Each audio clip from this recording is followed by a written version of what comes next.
ఓం గంగణపతే నమ ఐం సరస్వత్యే నమ శ్రీమాత్రే నమ యూట్యూబ్ ప్రేక్షకులందరికీ కూడా నమస్కారం అండి. నేను పాలపర్తి గురునాథ్ శర్మ. నేను జ్యోతి సిద్ధాంతిని, వాస్తు సిద్ధాంతిని. గోచారరీత్యా గ్రహాల యొక్క స్థితిగతి, కలయిక, వీక్షణ అంతా కూడా ఏ రకంగా ఉన్నాయి, వారి యొక్క ఫలితాలంతా కూడా గోచారరీత్యా మానవులకంతా కూడా ఈ యొక్క మాసాది ఫలితాలంతా కూడా ఏ రకంగా ఉన్నాయో తెలుసుకుంటున్నాం. ప్రధానంగా చూసుకుంటే జూలై మాస ఫలితాల్లో భాగంగా శనీశ్వరుడు మరియు ఇక్కడ బృహస్పతి అంతా కూడా వీక్షణ అనేది ఈ యొక్క ధనుసు రాశి మీద పడడం వాళ్ళకంతా కూడా ప్రధానంగా విశేషమైన దృష్టి అనేది ఉంటుంది.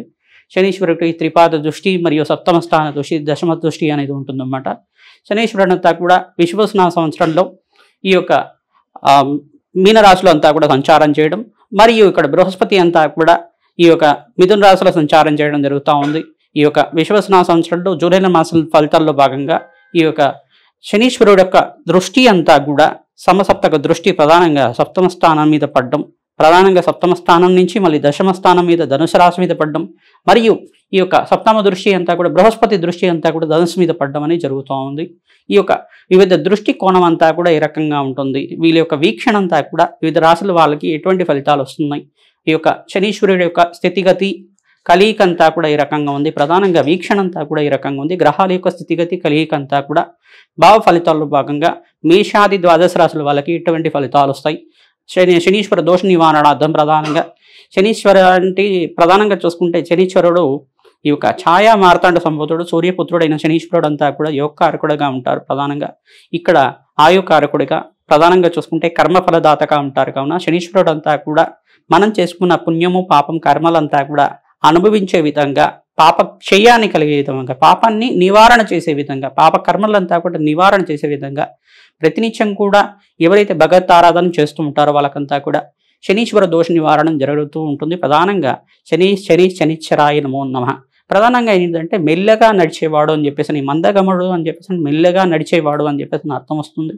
ప్రధానంగా శనీశ్వరుడు అంతా కూడా ప్రతినిత్యం కూడా ఎవరైతే కర్మ అనుష్ఠానాలు చేస్తూ ఉంటారో, పుణ్యకర్మల్ని దానాది కార్యక్రమాలు చేస్తూ ఉంటారు, భగవత్ ఆరాధన చేస్తూ ఉంటారు, ప్రతినిత్యం కూడా ప్రదక్షిణ కార్యక్రమాలు చేసుకోవడం కానీ ఎక్కువగా నడిచే వాళ్ళనంతా కూడా శ్రామకులనంతా కూడా ఎక్కువగా ఇబ్బంది పెట్టకుండా ఉండే విధంగా ఉంటాడు. శనీశ్వరుడు అంతా కూడా యోగకారకుడు, రాజయోగ కారకుడిగా చెప్పడం జరుగుతుంది.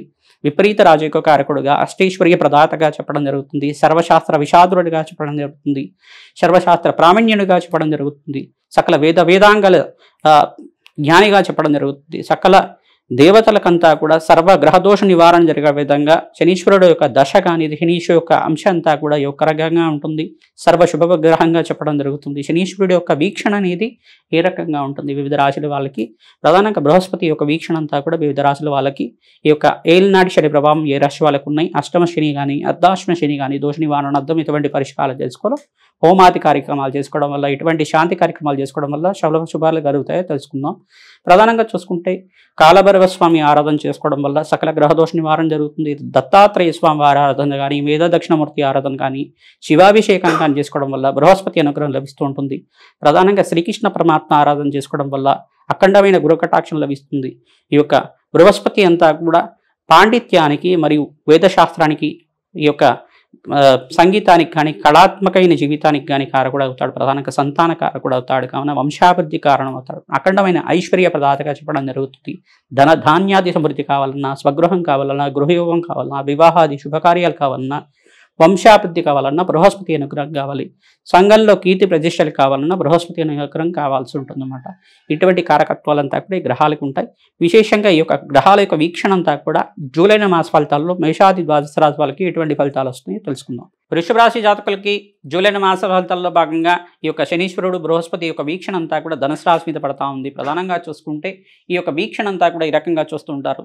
ఈ యొక్క శనీశ్వరుడు వీక్షణ అంతా కూడా త్రిపాద దృష్టి అంతా కూడా ప్రధానంగా చూసుకుంటే ఈ యొక్క కర్కాటక రాశి మీద పడడం మీరంతా కూడా చూసుకోవడం వల్ల ప్రధానంగా ఈ యొక్క శనీశ్వరుడు అంతా కూడా ఏ రకంగా ఉంటుంది. ప్రధానంగా చూసుకుంటే శనీశ్వర దోష నివారణార్థం మీరంతా కూడా ఏ రకంగా ఆచరించాలి. శనీశ్వరుడు అంతా కూడా యోగ స్థానంలో ఏకాదశ స్థానంలో సంచారం చేస్తూ ఉన్నారు.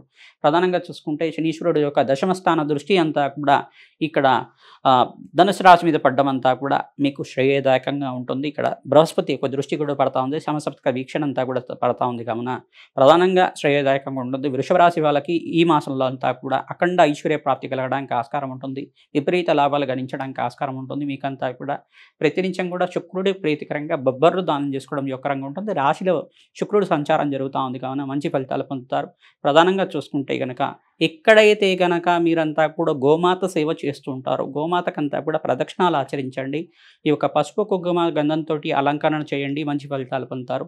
రావి చెట్టుకంతా కూడా ప్రతినిత్యం కూడా 27 ప్రదక్షిణలు కానీ 54 ప్రదక్షిణాలు కానీ 108 ప్రదక్షిణాలు కానీ ఆచరించడం వల్ల అఖండ అష్టైశ్వర్య ప్రాప్తి కలగడానికి ఆస్కారం ఉంటుంది. ఇక్కడ తృతీయ స్థానంలో అంతా కూడా ప్రధానంగా చూసుకుంటే ఇక్కడ బృహస్పతి యొక్క వీక్షణ అంతా కూడా ఏ రకంగా ఉంది, బృహస్పతి యొక్క అనుగ్రహం అంతా కూడా కలగడానికి ప్రధానంగా మీరంతా కూడా బృహస్పతి ప్రీతికరంగా ఈ యొక్క శనగలు దానం చేసుకోవడం యోగదాయకంగా ఉంటుంది. ప్రధానంగా పసుపు కొమ్ముల మాలనంతా కూడా అమ్మవారి దేవాలయంలో అలంకరణ చేయడం వల్ల ఎవరైతే పసుపు కొమ్మ మాలంతా కూడా గురువారం రోజున, శుక్రవారం రోజున, మంగళవారం రోజున, ఆదివారం రోజున అమ్మవారికి అలంకరణ కోసం సమర్పిస్తూ ఉంటారో అఖండ గురుకటాక్షం వల్ల గురుబలం పెరుగుతుంది. జాతకరీత్యా వివాహాది శుభకార్యాల కోసం ప్రయత్నం చేసుకుంటే దిగ్విజయంగా ఆ కార్య సిద్ధి కలగడానికి ఆస్కారం ఉంటుంది. ప్రతినిత్యం కూడా అష్టైశ్వర్య ప్రాప్తి కలగడానికి ప్రయత్నం చేసుకోవచ్చు. వ్యాపారంలో వృద్ధి కలగాలన్న ఈ పరిహారం అంతా కూడా శ్రేయదాయకంగా ఉంటుంది. ఈ యొక్క లక్ష్మీ కుబేర హోమ శాంతి కార్యక్రమంలో పాల్గొనడం వల్ల అఖండ అష్టైశ్వర్య ప్రాప్తి, ఆకస్మిక ధన లాభం ధనయోగం సిద్ధిస్తుంది. వ్యాపారస్తులు కూడా లాభసాటిగా ఉంటుంది. ఈ మాసంలో అంతా కూడా వ్యవసాయదారులకు కూడా మంచి పాడి పంట సమయానికి అందుతూ ఉంటుంది. ప్రధానంగా మీరంతా కూడా దత్తాత్రేయ స్వామి వారి ఆరాధన చేసుకోవడం వల్ల శ్రేయదాయకం ఉంటుంది. దత్తాత్రేయాయ స్మరణ మాత్రేయం సంతుష్టాయ నమో నమః నామాన్ని ప్రతినిత్యం కూడా స్మరణ చేసుకున్న మాత్రం చేతినే సకల గ్రహదోష నివారణ జరగడానికి ఆస్కారం ఉంటుంది. కావున ఈ పరిహారం అందరికీ కూడా చెప్తున్నాం. ప్రతినిత్యం కూడా ఓం అరుణాచలేశ్వరాయ నమః నామాన్ని ప్రతినిత్యం కూడా జపం చేసుకోవడం వల్ల అరుణాచలేశ్వరుని అనుగ్రహం వల్ల మీకంతా కూడా సకల అభిష్టాలంతా కూడా తీరి అఖండ మోక్ష మార్గానికంతా కూడా శ్రేయదాయకంగా పుణ్యప్రదమైన కార్యక్రమంగా చెప్పడం జరుగుతుంది. అవకాశం ఉన్న వాళ్ళు అరుణాచలేశ్వర క్షేత్ర దర్శనం చేసుకోవడానికి ప్రయత్నం చేయండి. ఈ మాసంలో అంతా కూడా అవకాశం ఉంటే కనుక ఎప్పుడైనా పౌర్ణమి వేళల్లో అంతా కూడా అరుణాచలేశ్వరంలో ప్రదక్షిణ చేయడానికి ప్రయత్నం చేసుకోండి. గిరి ప్రదక్షిణ చేస్తే కనుక అఖండమైన ముక్తి మార్గానంతా కూడా పుణ్యప్రాప్తి కలిగే విధంగా ఉంటుంది. కావున అఖండమైన అష్టేశ్వర ప్రాప్తి కలుగుతుంది. అష్టేశ్వర యోగం అంతా కూడా సిద్ధిస్తుంది. పరమేశ్వరుని అనుగ్రహంతో సకల మనోవాంఛలంతా కూడా తీరుతాయి. కావున అరుణాచలేశ్వరాయ నమః నామాన్ని జపం చేసుకోవడం వల్ల కోటి సార్లు ఈ యొక్క ఓం నమ శివాయ అనే పంచాక్షరి మంత్రాన్ని జపం చేసుకున్న ఫలితం అంతా కూడా లభిస్తూ ఉంటుంది. ఓం అరుణాచలేశ్వరాయ నమః, ఓం అరుణాచలేశ్వరాయ నమః నామాన్ని ప్రతినిత్యం కూడా స్మరణ మాత్రం చేతినే కోటి యజ్ఞాలు చేసుకున్న పుణ్యం వస్తుంది. కావున ఈ నామాన్ని స్మరించండి. శ్రేయదాయకంగా ఉంటుంది.